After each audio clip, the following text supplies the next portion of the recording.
कहानी सुल्ताना डाकू की। वो डाकू उत्तर प्रदेश के कई जिलों में आज भी रंगारंग कार्यक्रम मेला नौटंकी में उसकी लीला दिखाई जाती है, जिसे एक अंग्रेज ने फांसी तक पहुंचाया और फिर उसके बेटे को पढ़ा लिखा कर आईपीएस अधिकारी बनाया।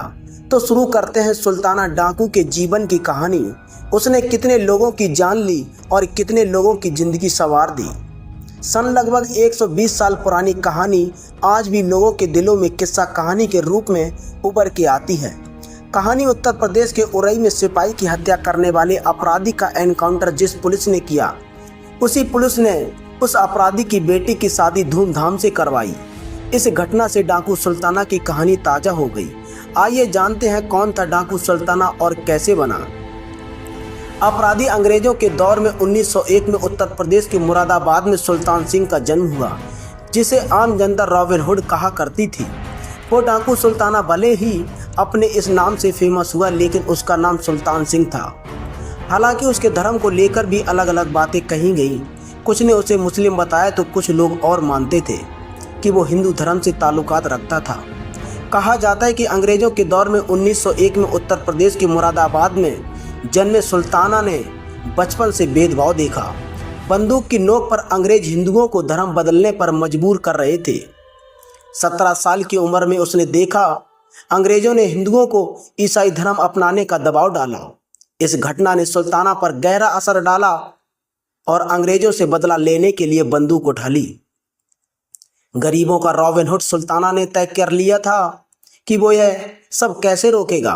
अंग्रेजों को सबक सिखाने के लिए उसने जंगलों की राह चुनी, नजीबाबाद को अपना ठिकाना बनाया, अंग्रेजों के खिलाफ एक गुट तैयार किया।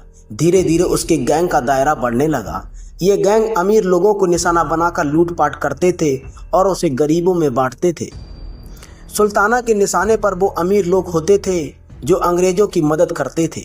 डकैती से पहले अलर्ट करने वाला डकैत एक समय के बाद सुल्ताना और उसका गैंग मजबूत बन गया था। वो अंग्रेजों के लिए गले की हड्डी था। अंग्रेज उसे सुल्तान की जगह सुल्ताना के नाम से बुलाने लगे। इस तरह सुल्तान डाकू सुल्ताना बन गया। सुल्ताना कितना निडर था, इसका अंदाजा इस बात से लगता है कि वह जिस घर में डकैती करता था वहां घटना को अंजाम देने की जानकारी पहले ही दे देता था। खास बात यह भी थी कि डकैती का एक दिन और समय से पहले ही बता देता था।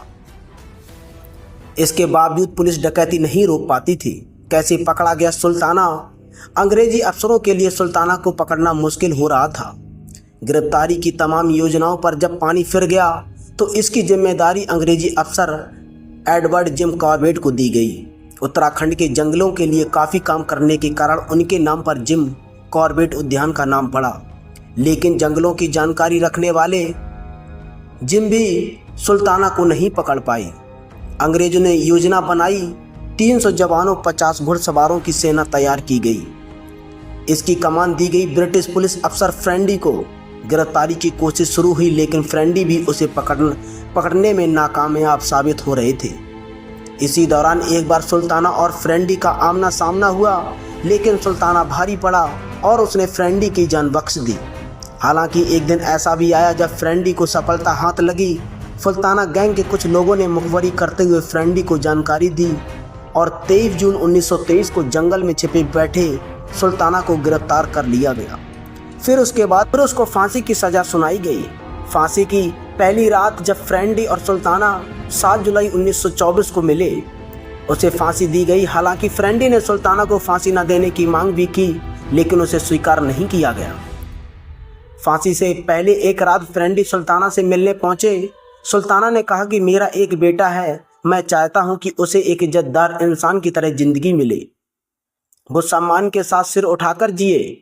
फ्रेंडी अफसर ने उसकी बात मानते हुए उसके बच्चे को गोद लिया और उसे पढ़ा लिखा कर आईपीएस अफसर बनाया। इस कहानी को लेकर कई फिल्में भी बनी, उपन्यास भी लिखे गए। उरई की हालिया घटना के बाद एक बार फिर सुल्ताना डाकू की कहानी तरोताज़ा हो गई। तो दोस्तों, अगर आपको सुल्ताना डाकू की कहानी अगर अच्छी लगी हो तो वीडियो को लाइक कर लेना और चैनल पर पहली बार है तो चैनल को सब्सक्राइब कर लेना। फिर आपको मिलते हैं एक नई कहानी में, तब तक के लिए इजाज़त दीजिए। जय हिंद,